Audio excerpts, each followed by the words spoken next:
Hablo por las dudas igual. Bueno, damos comienzo a esta charla sobre neuroestimulación. Va a hablar primero el doctor Carlos Márquez Vigo, médico neurólogo, fellow en electroencefalografía y neurofisiología por el Instituto de Neurología de Montreal, fellow en epilepsia de la Sociedad Americana de Epilepsia, miembro certificado de la Sociedad de terapia electroconvulsiva y neuroestimulación, fellow en estimulación cerebral no invasiva de la Escuela de Medicina de Harvard y fellow en estimulación magnética transcranial de la Universidad de Carolina del Sur y presidente de la Fundación TMS Argentina.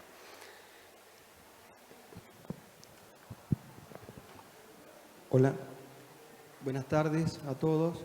Para mí es un placer compartir este espacio con tantos médicos psiquiatras. Espero, ¿no? La mayoría son psiquiatras de los presentes. Yo sé que para los psiquiatras la palabra electricidad, magnetismo suele sonar medio extraño, pero uno está acostumbrado a trabajar con neurotransmisores, con química, y acá van a ver otro aspecto diferente de la posibilidad terapéutica real, que es la estimulación transcranial.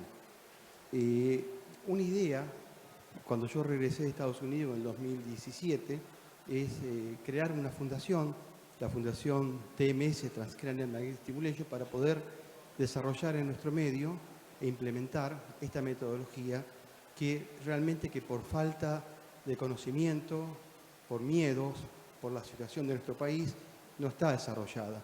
Y esto no es un invento. Estados Unidos tiene las dos costas llenas de equipamiento, el centro de Estados Unidos también. En San Pablo hay 150 equipos funcionando en este momento. En Europa todos los países tienen estimulación. Quiere decir que un poco la idea de esta charla es una introducción para que podamos entender en qué consiste la estimulación transcranial. Acá está,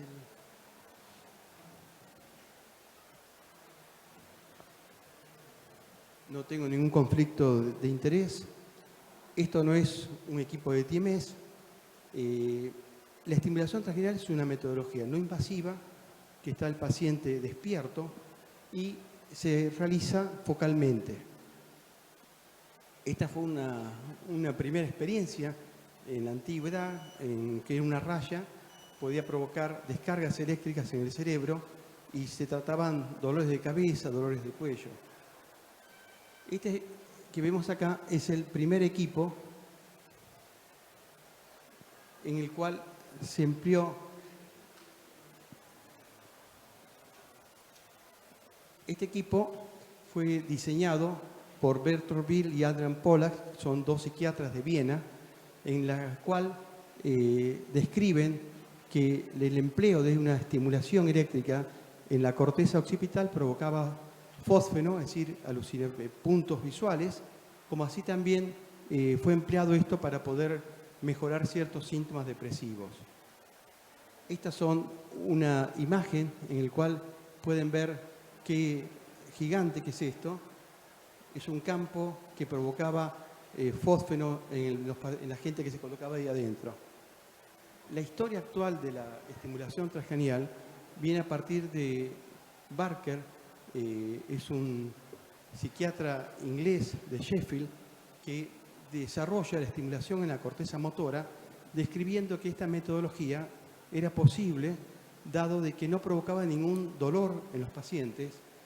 George Mark en South Carolina estimula para el estado anímico de la depresión. Posteriormente, Álvaro Pascual Leone en Harvard empieza a desarrollar estimulación transcranial para depresión, y lo más importante es que en el año 2008 la FDA aprueba la estimulación transcranial para la depresión con un equipo NeuroStar. Ya vamos a charlar después de equipamiento. Algunas bases, desgraciadamente les voy a tener que aburrir con algo de física y fisiología. Vamos a tratar de hacerlo lo más ameno posible. Esto es el pasaje de una electricidad por un campo y ese provoca una estimulación que mueve un amperímetro, demostrando que una corriente eléctrica que cuando atraviesa un campo de una bobina produce una descarga. Esto es la primera ley física de inducción electromagnética que en 1832 Faraday describe, en la cual un impulso eléctrico, cuando atraviesa una bobina, produce un campo magnético, y ese campo magnético está proporcional a la intensidad del estímulo eléctrico, como así también a la corriente, la dirección que lleva. Acá lo que vemos es un resumen de lo que es un equipo de estimulación transcranial. Podemos ver que esto que vemos acá es el capacitor, el espacio en el cual el equipo genera cargas eléctricas, corrientes eléctricas de alta capacidad de generar de 2000, 5000 voltios, y la capacidad de desprender esa capacitación eléctrica, esa corriente, en muy poco tiempo. Hay un switch que produce una posibilidad de sacar la corriente eléctrica de ese espacio y transmitirla hacia una bobina. Esa bobina tiene que tener dos particularidades. Una, va a tener la posibilidad de desprender la carga en muy poco tiempo, y tiene que tener una potencia por arriba de 1 Tesla hasta 2 Tesla, que se trabaja habitualmente. Esto es simplemente cómo se genera una onda sinusoidal con estímulo magnético, y acá podemos apreciar dos cosas. Uno, lo que está en amarillo es una corriente eléctrica. Lo que está en verde es la corriente eléctrica secundaria, que se da cuando atraviesa el campo donde está llegando el estímulo. Lo que está en rojo son líneas del campo magnético. Acá podemos ver también lo mismo, y lo que está en verde es el campo, la inducción eléctrica, que es provocada por la misma corriente magnética. Para que esa potencia magnética genere una respuesta en las neuronas, tiene que tener una fuerza determinada para generar un potencial de acción en las diferentes capas neuronales. Hay dos tipos de bobinas que usted, acá con el señor Horacio Gómez, que es el que invitó para esta charla, para organizar este simposio, le quiero agradecer en nombre de la Fundación, fundamentalmente, que van a ver cómo es la bobina que él tiene. Es una bobina en 8, creo, la que está ahí afuera, en la cual uno puede estimular áreas muy pequeñas, muy focalizadas del cerebro. Y eso es muy difícil de utilizar porque tiene que tener una experiencia un poquito mayor para la implementación. La que está al lado es una bobina circular que, como ustedes pueden ver, el campo que genera es muy amplio. Es un campo muy ancho con respecto al otro, que es más pequeño. Acá vemos diferentes tipos de bobinas. La que está acá adelante, esta blanca, es la primera bobina diseñada por Maxting, y acá en el medio es el interior. Son dos aros concéntricos de alambre, y en el medio se tocan en direcciones contrarias, y en ese punto es el punto central de la estimulación. Acá vemos también otro tipo de bobinas, y acá cuando la corriente pasa genera una corriente eléctrica, cuando para no hay nada, y cuando se vuelve a instrumentar vuelve a haber otra corriente. Uno puede evaluar los intervalos a corta distancia o largo distancia, y acá vemos cómo la inducción magnética se propaga desde abajo, desde el punto de estimulación hacia las profundidades, en potencias que son diferentes, y a medida que se va alejando va disminuyendo.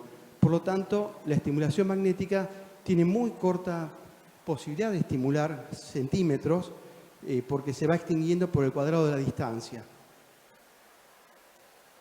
Acá vemos cómo con PET-scan vemos que la estimulación en la corteza dorsolateral-prefrontal produce cambios claros, y acá lo mismo.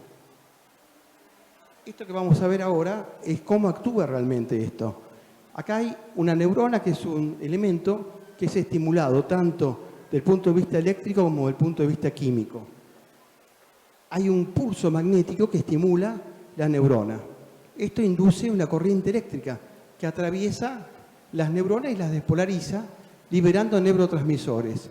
Esos neurotransmisores van a provocar estimulación de diferentes vías. Este dibujo yo creo que los médicos psiquiatras lo conocen más que yo. Son la estimulación de todas las vías anatómicas que tienen que ver en la depresión. Diferentes núcleos. Y lo que es importante, acá vemos lo mismo, es que estos estimulación, liberación de transmisores, es uno de los primeros mecanismos por el cual la depresión actúa muy satisfactoriamente. Acá vemos que acá hay dos modelos de estimulación. Uno es el clásico estimulación-interrupción, en el cual vamos a ver que el momento que estimula produce efectos en el momento de ese momento actual, pero posteriormente se excitan otros elementos. Es decir, hay dos tipos de estimulación, en el momento y secundaria. Esa secundaria es lo que yo después voy a hacer un poquito de hincapié, porque es la base por la cual la neuromodulación nos va a permitir evaluar diferentes vías de anatomía, diferentes cortezas que se van intercalando con funcionalidades distintas. Hay dos grandes grupos de estimulación, a baja frecuencia y alta frecuencia. La de baja frecuencia que son Hz o menos, y la de alta frecuencia es de 10 o más Hz. Uno se emplea fundamentalmente para disminuir la actividad cortical cuando hay una ansiedad, por ejemplo, y el otro para estimular cuando hay disminución de la excitabilidad cortical, como hay en la depresión. Acá vemos lo que yo les estaba diciendo, que la estimulación, interrupción, y en rojo están los efectos modulatorios que se logran con mucho tiempo de ejercer estimulaciones. Acá vemos cómo la neuroplasticidad produce liberación de neurotransmisores con potenciales de depresión a largo plazo y potenciación a largo plazo. Esto es cómo se armó este estímulo.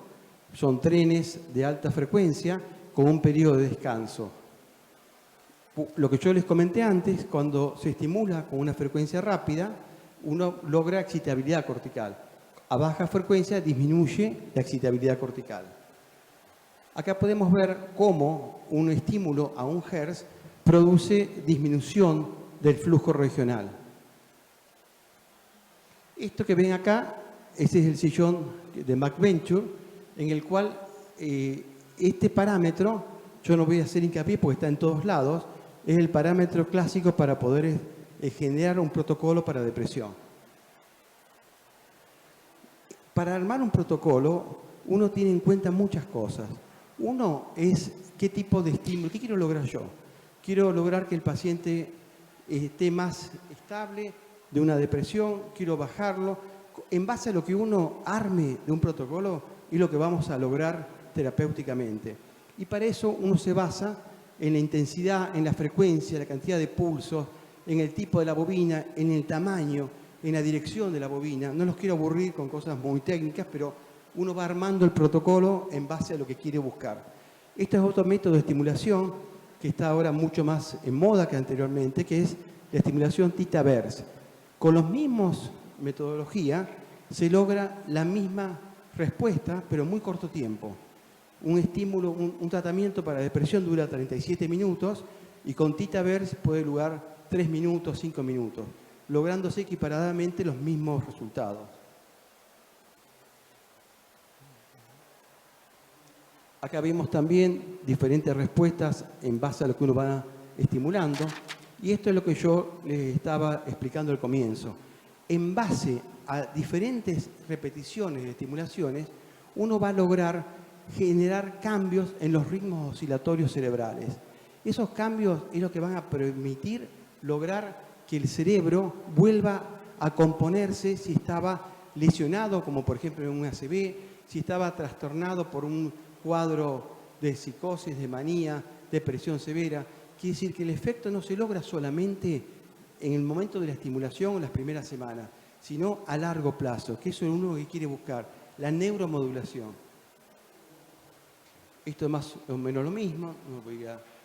Y acá, esto que ven ustedes es un arco en el cual hay un programa llamado Neuronavegación, un equipo que permite localizar exactamente el punto donde uno va a estimular. Algo que yo me voy a referir unos segundos es cómo logramos el umbral motor. ¿Alguien conoce lo que es un umbral motor de los presentes? Umbral motor es una respuesta que uno estimula en la corteza y produce un movimiento de la mano contralateral. Esa es la respuesta motora a la estimulación eléctrica. Esa respuesta motora es diferente en todas las personas. Cada persona tiene variabilidades personales, momentos eléctricos, descargas determinadas, que hacen que sean diferentes la susceptibilidad de las diferentes espécimes así de los registros. Esto que vemos acá es cómo generamos una respuesta, un estímulo eléctrico, y uno lo podemos ver, colocamos la mano en reposo contralateral o en forma activa, cuando no sale, uno puede movilizar esa mano y provocar que sea más fácil la estimulación. Uno lo puede ver o puede colocar un electrodo para electromiograma y registra la amplitud de esa respuesta. Acá vemos cómo hay una posibilidad de marcar con exactitud dónde está el punto. Y estos son una metodología para lograr el motor threshold, en el cual fundamentalmente uno puede aumentar lentamente la respuesta de la amplitud inicial del potencial hasta lograr una respuesta mínima motora. Acá vemos un equipo, MacVenture, con un gorrito. El paciente queda marcado. El médico la primera vez generalmente toma al paciente, registra dónde está el motor, el punto motor, y después el técnico sigue haciendo los tratamientos de 30 minutos con el paciente acostado, muy cómodo, viendo televisión, relajado. Hay mecanismos para uno aumentar las posibilidades de respuesta terapéutica, que es manipulando el tipo de estimulación, el tipo de umbral motor, etcétera, etcétera, que no quiero entrar. El resumen de la parte fisiológica es fundamentalmente que la estimulación modifica la comunicación de las neuronas, provocando sinapsis, liberación de transmisores. Eso lleva a que cada cerebro sea distinto, uno tiene que buscar el punto motor, y al final de todo esto es la neuroplasticidad, que es lo que estaba hablando. Esto que ven acá es un sillón en el cual yo trabajaba en Estados Unidos, que es Esteley. Es el primer equipamiento que se utilizó, aprobado por la FDA en el año 2008. Este sillón tiene las posibilidades de que sea mucho más fácil que los otros la implementación. Lo que pasa es que este equipamiento tiene la desgracia de que hay que pagarle a la empresa $100 cada vez que uno lo usa. Que decir que para arrancar ya tenemos $3.000 abajo para utilizar un tratamiento. Este es el aparato de MacVenture y estos son los códigos que en Estados Unidos se utiliza, los CPT categoría, en cual uno es para cuando empieza el tratamiento, cuando sigue la sesión y cuando se vuelve a buscar el umbral motor. Contraindicaciones absolutas si el paciente tiene un implante coclear, si tiene elementos metálicos en la cabeza, relativas hay muy pocas. Y lo que es importante, hay un cuestionario que se le pregunta si hay factores de riesgo, si tiene antecedentes de epilepsia. Acá el riesgo más importante que el paciente de la complicación, en el menos 0.1%, es que tenga una crisis convulsiva. Por eso en gente que tiene epilepsia muy activa está contraindicada, no otra característica. Entonces, evaluamos el paciente, el que tiene características hace un electroencefalograma para descartar actividad epileptogénica y posteriormente se le hace firmar un consentimiento informado, que es en nuestro medio muy, muy útil. Y esto es importante, lo que voy a charlar un segundo, en el cual hay un montón de enfermedades, hay guías, categorías A, B y C, en el cual la categoría A está demostrado que la utilidad replicada en diferentes partes de estudios a doble ciego, y esto está aprobado por la FDA fundamentalmente. Es en la depresión, en la bipolaridad, en la fase de depresión con ansiedad y enfermedades neurológicas, la rehabilitación de los cuadros vasculares, Alzheimer, Parkinson, son categorías B, pero tienen mucha importancia con muy buenas respuestas. Y un tema que es muy importante es la posibilidad de utilización de esta terapéutica en adicciones, sobre todo en el craving a la cocaína y en dolores crónicos, tanto inflamatorios como no inflamatorios. Este es un cuestionario de seguridad y no los quiero aburrir más. Después tendremos 10 minutos para preguntas.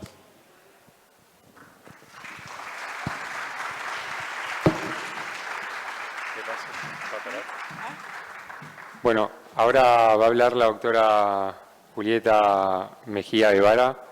Es psiquiatra, especialista por la Universidad Federal de Río de Janeiro, posgrado en psicofarmacología e interconsulta por la Universidad Federal de Río de Janeiro, especialista por la Asociación Brasilera de Psiquiatría y magíster en cuadros psiquiátricos resistentes por la Universidad de Barcelona.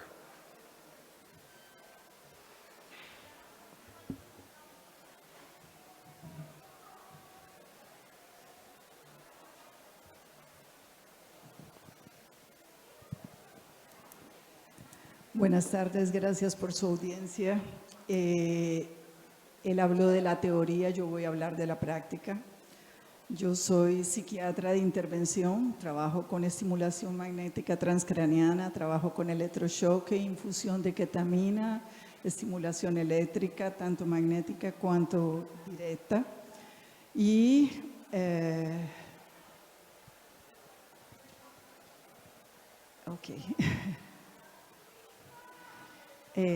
también infusión de hierro en determinados pacientes. Y Spravato, que yo no sé si hay aquí en Argentina, pero es la misma ketamina subcutánea.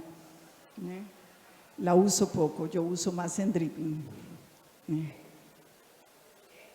La uso poco, el Spravato. Es la ketamina subcutánea.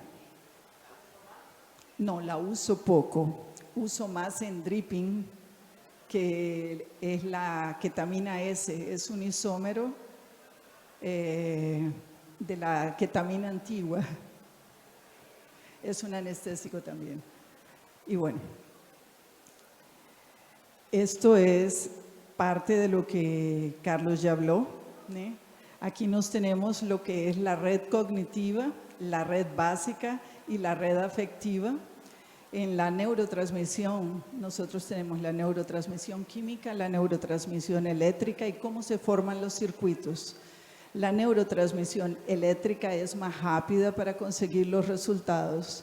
La neurotransmisión química es el origen de un impulso eléctrico, es un potencial electroquímico a través de los ions que pasan por los canales iónicos a través de la membrana del neuronio. Entonces, cuando nosotros tenemos las neuronas, tú tienes un resting state negativo. Es un sistema que pupa, que se ahorra a sí propio. Entonces, cuando tú estás en el resting state, es un potencial negativo. Cuando estás, por ejemplo, aprendiendo una cosa, se encienden varias áreas en todo el sistema. Cuando tú ya eres expert en una determinada cosa, solo se enciende una pequeña área, bien pequeña, y el resto permanece en silencioso. Aquí nosotros tenemos lo que serían los diferentes sistemas de estimulación, la Deep Brain Stimulation, que es electrodos. La parte más consagrada es Parkinson, es una área neurológica.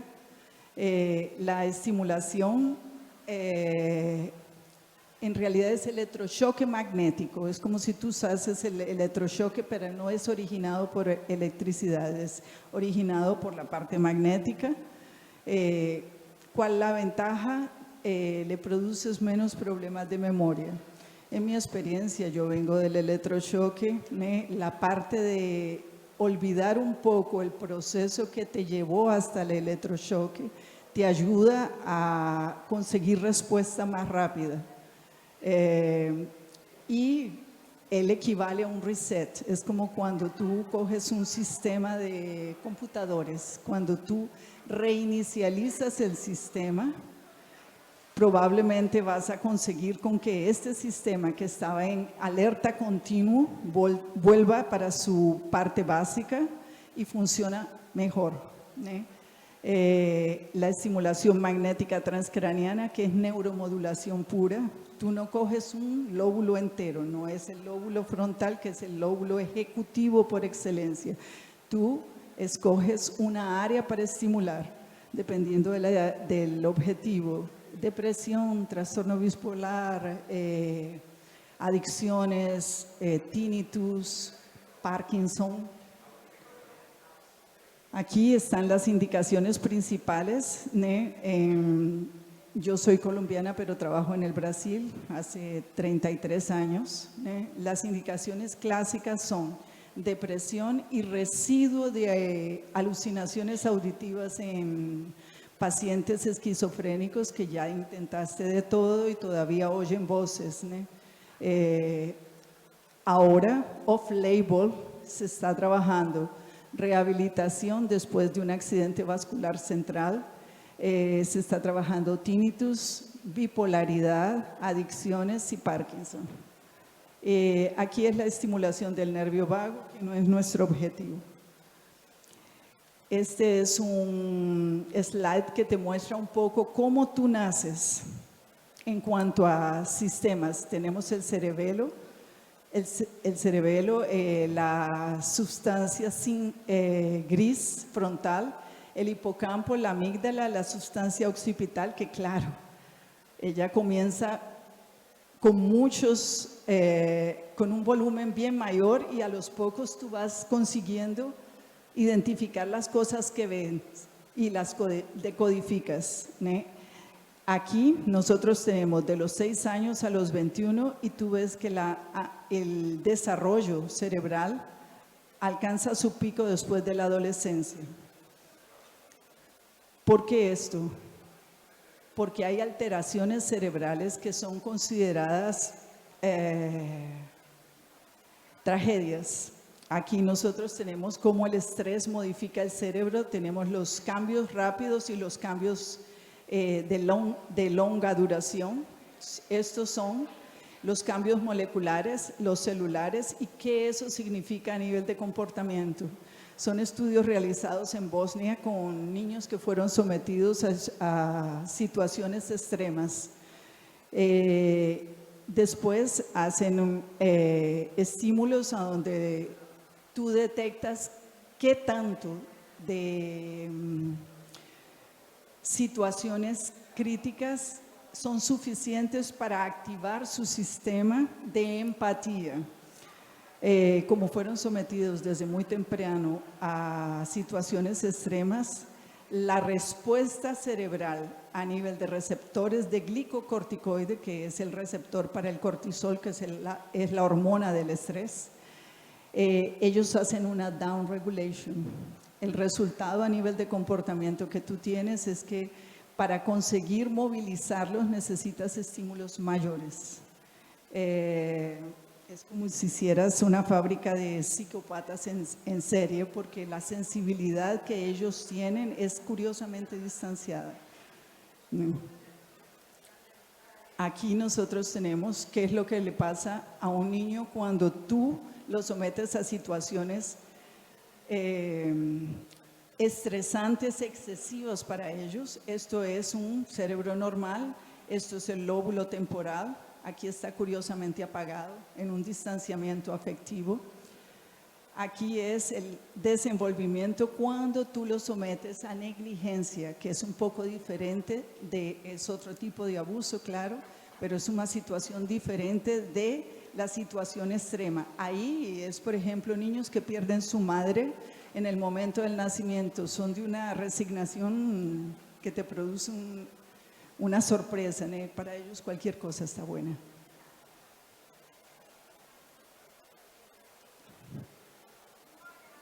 Ahora vamos a las modificaciones funcionales, que es lo que tú tienes para conseguir respuesta, ¿no? Carlos ya habló del del umbral motor, ¿no? Una circunvolución solo del cerebro es para que tú te muevas El resto del cerebro no es para que tú te muevas, el resto del cerebro es para producir el comportamiento. ¿A través de qué? De circuitos. ¿De qué nos sirve este tipo de anatomía? Que es fácil encontrar la representación de la mano en la circunvolución dorsolateral, ¿no? Ella ocupa, es un órgano tan complejo por su movilidad que es fácil encontrarla para conseguir una respuesta motora, porque después cuando lo pones en una área para, por ejemplo, dependencias químicas o Parkinson o depresión, trastorno bipolar, tú no lo vas a poner en una área motora, ¿no? Y casi siempre tú necesitas de una inclinación en la bobina. La base de la bobina es un campo magnético que alterna y produce en el centro un estímulo eléctrico suficiente para saber que estás movilizando el sistema. Cuando tú consigues la respuesta, sabes que el sistema te está respondiendo. Después lo pones en una área no motora y escoges el tipo de estímulo, si va a ser a 1 Hz, 5 Hz, 10 Hz o 20 Hz.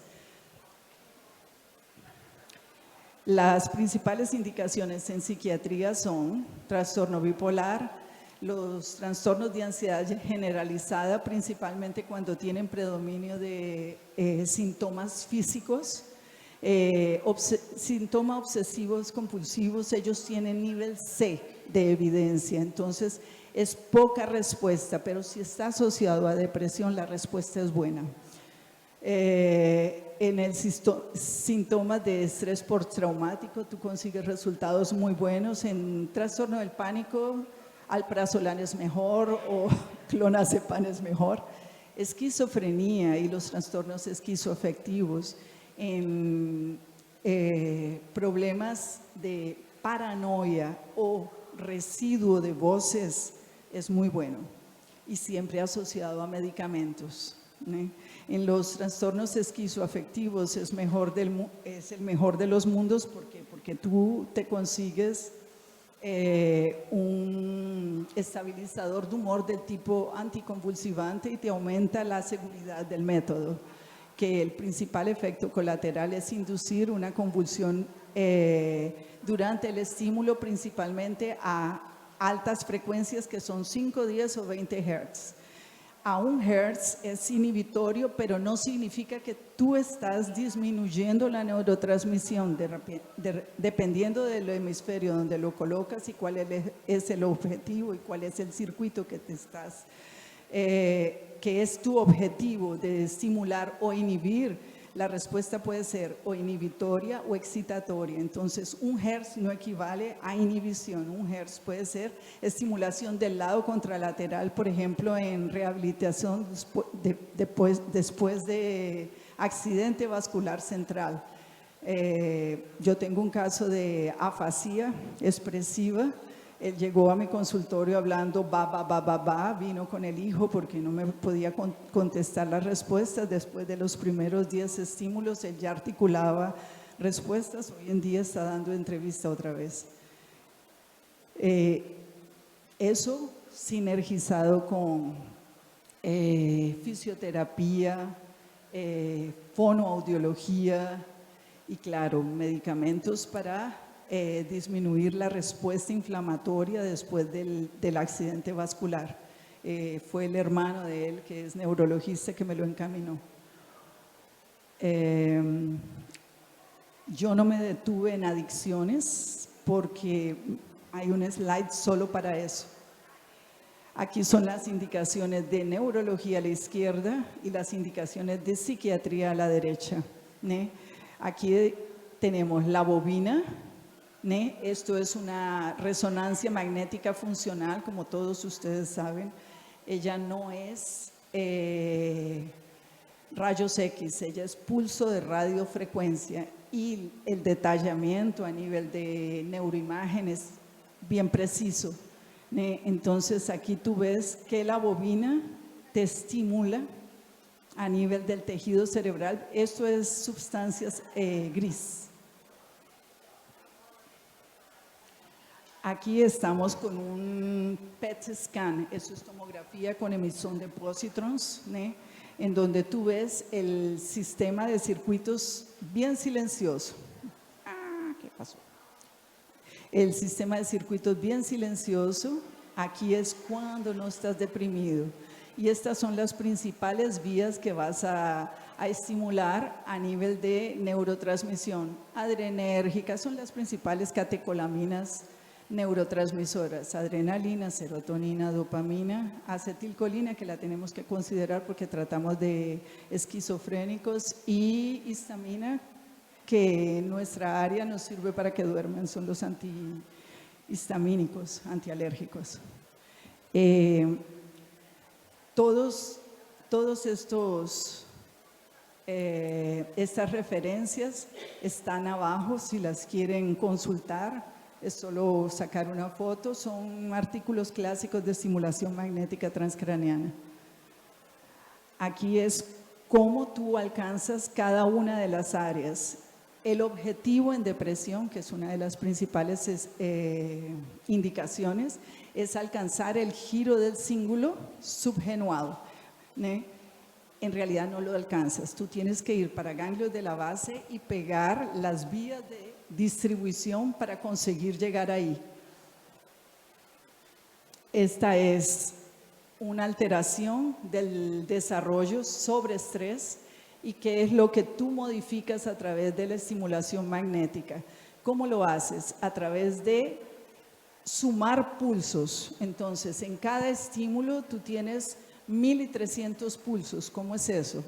Si tú tienes, por ejemplo, 5 Hz, en 10 segundos pasan 50. Le das un intervalo de 20 segundos y pasas más 50. Entonces, por minuto tú tienes 100 pulsos. Si lo dejas 13 minutos, tienes 1300. Entonces, para conseguir respuestas son 10 estímulos, 13.000 pulsos. Y ¿cómo tú sabes que conseguiste una respuesta? Escoges un síntoma termómetro que le preguntas al paciente, para ti, ¿qué sería el resultado? Doctora, que me levante en la hora adecuada. O doctora, que yo me sienta dispuesto cuando me levanto. O que consiga dormir en el horario adecuado.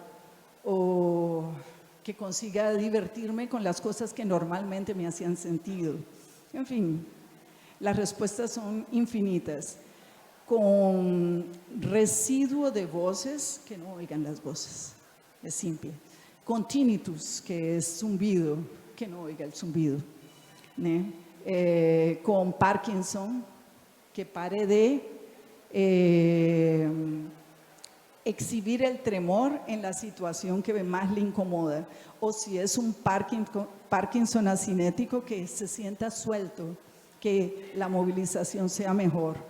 Con accidente vascular cerebral, pues que recupere la función perdida.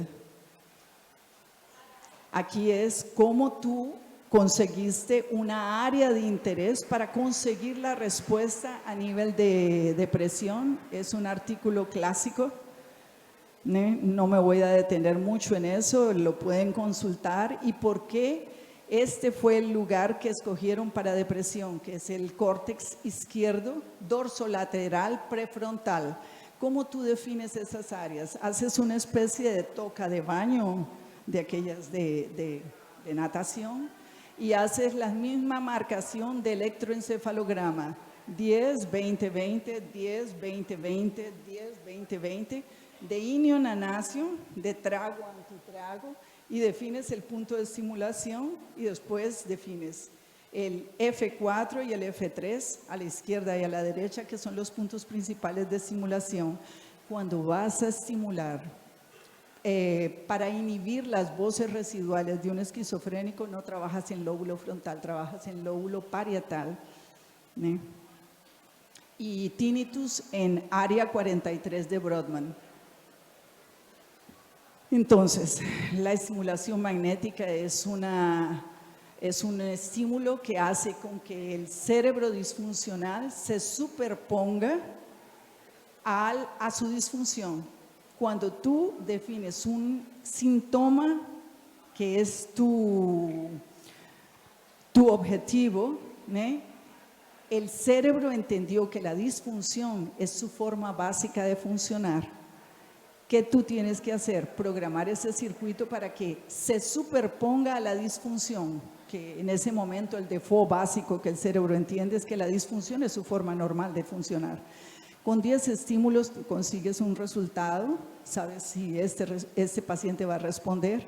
Con 20 tiene que estar con 0 síntoma, y ahí tienes un desafío, que eso dure a lo largo del tiempo. Entonces vas aumentando el intervalo entre los estímulos, le pones 1 semana, 2 semanas, 1 mes, y vas viendo cómo el paciente se mantiene. Si se mantiene, ok, si no, que sintió algo, vuelva, hacemos 1 y le damos más 2 semanas.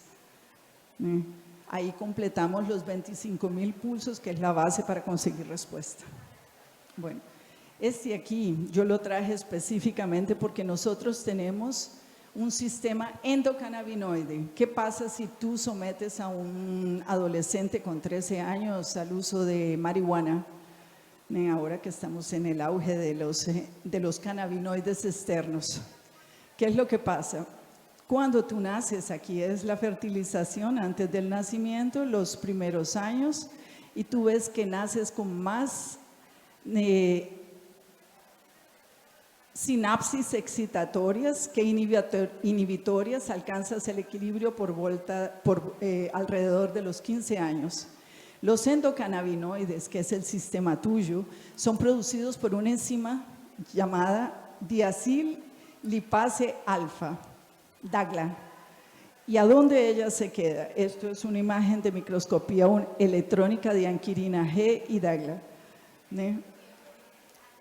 El estudio que yo traigo es un estudio antiguo realizado en Mount Sinai, Peluaican. Es un grupo de Stanford. Ellos demostraron que DAGLA es importante y anquirina G son importantes para la manifestación en trastornos de humor, sean depresivos o bipolares. Y ahí, si tú sometes un cerebro en desenvolvimiento a drogas, tú modificas el sistema. Igual que cuando, por ejemplo, usas un anticoncepcional para engañar tu sistema de poner un huevo. Entonces, tú le das estrógeno para que no ponga un huevito. En ese momento, tú no haces la ovulación y pasas para el próximo paso, que viene la menstruación, y no eres fertilizada.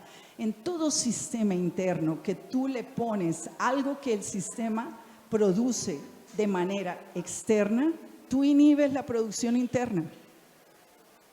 ¿Cuál es el problema, por ejemplo, en aquellos que hacen ejercicios para quedarse grandes? Le das testosterona externa, después ellos no producen la interna porque el cuerpo detecta, tengo mucho, no voy a producir, y se queda dependiente de la producción externa. Con los endocannabinoides no es diferente. Si tú usas marihuana externa, el cerebro entiende, tengo mucho, no voy a producir, y doctora, ahí se cierra el ciclo adictivo. Ay, caramba. Esto es donde se quedan los sistemas endocannabinoides. Es importante por los síntomas que tú tienes de la intoxicación, la larica, el hambre, en fin. No me voy a detener en eso. ¿Qué es lo que la estimulación te puede producir? Una rehabilitación del modo adicto del cerebro. Para interrumpir el ciclo adictivo es muy bueno porque te ayuda a dialogar con tu propio sistema. Las adicciones son enfermedades no del humor, de tu voluntad. Tu voluntad no está al objetivo de ti propio, está al objetivo de conseguir un poco más de la droga que has escogido. Vamos a decir que tú paras drogas, se desloca para otra compulsión. ¿Cómo? Juego, compras, comida, sexo. Aquí es alguna de las principales indicaciones de cómo puedes modificar eso. Aquí es del día 1 para el día 2, tú ves la diferencia en el campo que tú produces la referencia está encima. Esto es el sistema de recompensa, que es el sistema dopaminérgico, y núcleo accumbens viene en el frente de todo el sistema límbico. Esto es cómo determinamos un estímulo. Las modificaciones después de un accidente vascular central. Estos 2 días, observen que este está silencioso. 5 días conseguiste alguna respuesta. 10 días con estimulación, ya está casi igual al otro lado. Con 4 meses, tú estás prácticamente igual al sistema que fue encontrado para hacer el control después del ABC. Esto es cómo lo haces, ¿eh? No me voy a detener ahí. Parkinson, él es nivel B para Parkinson de evidencia científica. Yo tengo la experiencia de mi mamá. Mi mamá tenía Parkinson y mi amigo neurologista me dice, bueno, tú trabajas con estimulación, hazlo. Ahí pasaba el primer tren, ella estaba así. Pasaba el segundo tren, ya estaba así. Pasaba el tercer tren, era un dedito. Y después se quedaba quietica. Yo conseguí intervalos de casi un mes. Cuando ella me extendía un vaso y estaba temblando, yo ya la llevaba para hacer de nuevo, ¿no? Y fue una experiencia buena. Ok, aquí es lo que hacen Parkinson. Dolor crónica, solo para decir que no lo uso a nivel central, lo pongo encima de donde duele. Esto es una fotografía de microscopía electrónica de cómo tú consigues la respuesta de las células de actina y miocina, ¿no? A nivel de neurobiología, actina y miocina se contraen, entra calcio, actina y miocina se relaja, entra magnesio. Cuando tú lo pones encima del dolor, interrumpes el arco doloroso, él tiene una eferencia, una aferencia, si tú lo interrumpes, él no percibe más el dolor, solo no sustituyes la fisioterapia. Las demencias, nivel C de evidencia, pero en síntomas específicos consigues algún resultado o si están asociados a depresiones. Y esto es electroconvulsoterapia, como la respuesta, esto es una tomografía con una tomografía con emisión de positrons. Es eso. Vamos a dejar unos minutitos para pregunta porque ya nos van a echar, si no. Y bueno, no es el objetivo de nosotros.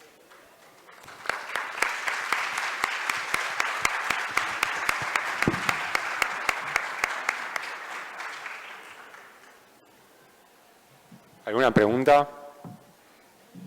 Sí. No sé si hay algún micrófono.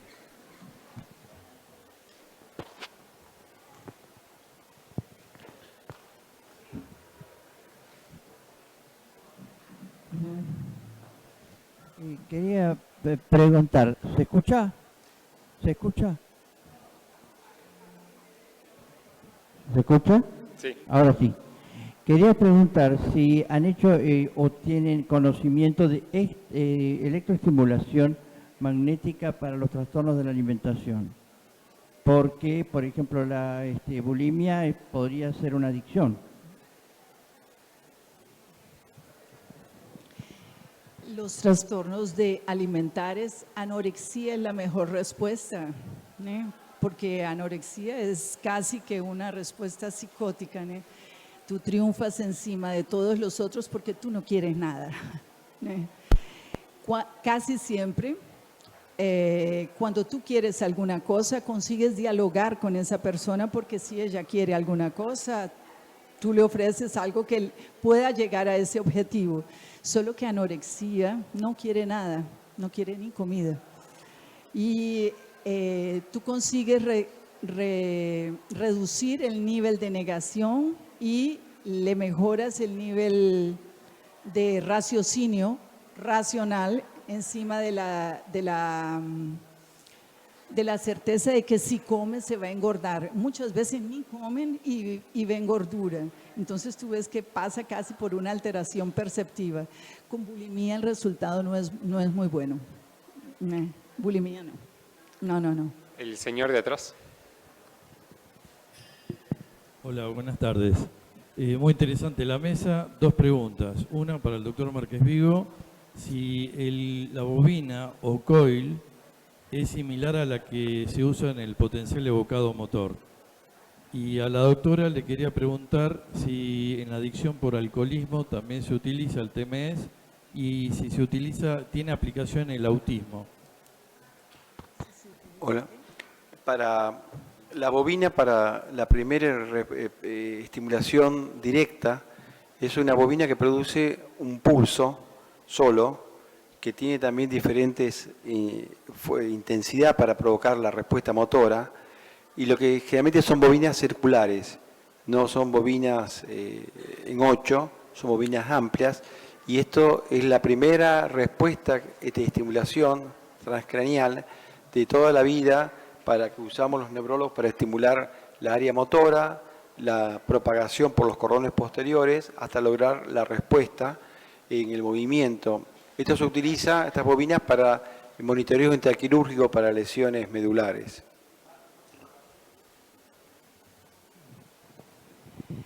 La pregunta sobre alcoholismo, tú trabajas con equipo multidisciplinar,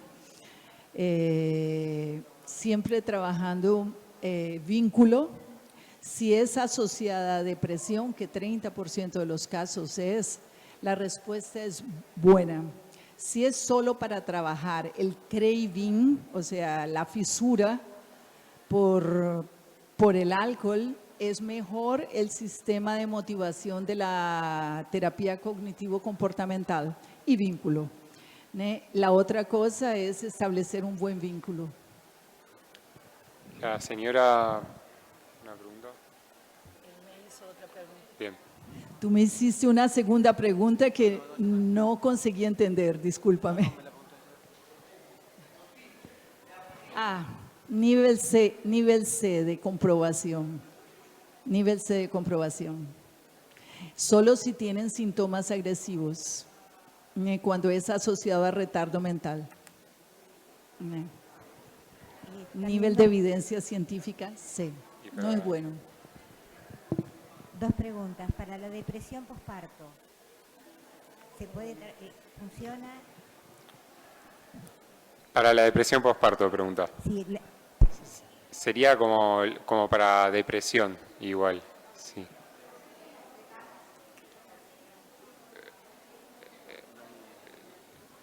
Si lo cubren las prepagas. Mirá, en nuestro país no existe ninguna experiencia con estimulación con obras sociales.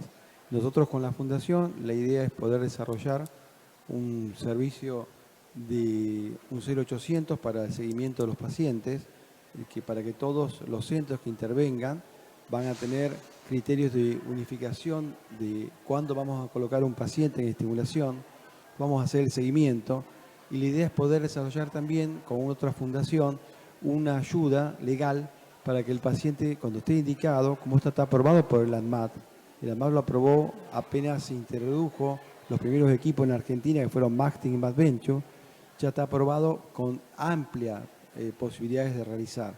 Entonces, en el momento no está con un código determinado, pero en el futuro sí. Yo les quiero agradecer a todos la paciencia de haber escuchado estas cosas que no son tan fáciles. Quiero agradecer a la doctora Guevara que haya venido desde San Pablo, Río de Janeiro, para trabajar con nosotros hoy, y fundamentalmente a Horacio Gómez, que hizo posible que estemos acá en esta charla. Doctora Julieta.